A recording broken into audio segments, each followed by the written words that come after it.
விசிக MLA S Balaji மீது ஏரோடான் நிறுவன நிர்வாக இயக்குனர் செல்வகுமார் பரபரப்பு குற்றச்சாட்டுகளை முன்வைத்து உள்ளார்.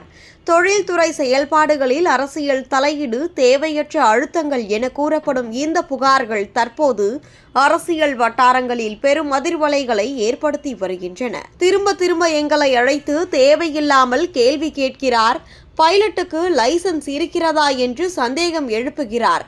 நீங்கள் சம்பாதிக்கிறீர்கள் என்றால் எனக்கு என்ன கிடைக்கும் என்று கேட்கிறார் என விசிக எம்எல்ஏ எஸ் பாலாஜி மீது ஏரோடான் நிறுவனத்தின் நிர்வாக இயக்குனர் செல்வகுமார் அதிர்ச்சி குற்றச்சாட்டுகளை முன்வைத்து உள்ளார்.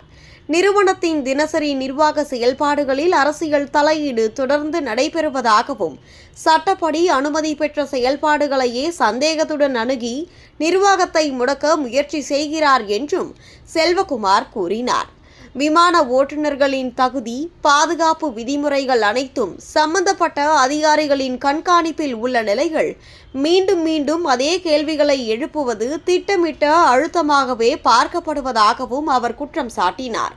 குறிப்பாக நீங்கள் லாபம் பார்க்கிறீர்கள் என்றால் எனக்கு என்ன பயன் என்ற பேச்சு தனிநபர் நலன், அரசியல் அதிகாரத்தின் மூலம் முன்னெடுக்கப்படுகிறதா என்ற சந்தேகத்தை ஏற்படுத்துவதாகவும் தெரிவித்தார். இந்த குற்றச்சாட்டுகள் வெளியாகியுள்ள நிலையில் அரசியல் வட்டாரங்களில் பரபரப்பு அதிகரித்து உள்ளதுடன் எஸ் பாலாஜி தரப்பிலிருந்து இதுவரை எந்த அதிகாரப்பூர்வ பதிலும் வெளியாகாதது இந்த விவகாரத்தின் தீவிரத்தை மேலும் அதிகரிக்கிறது.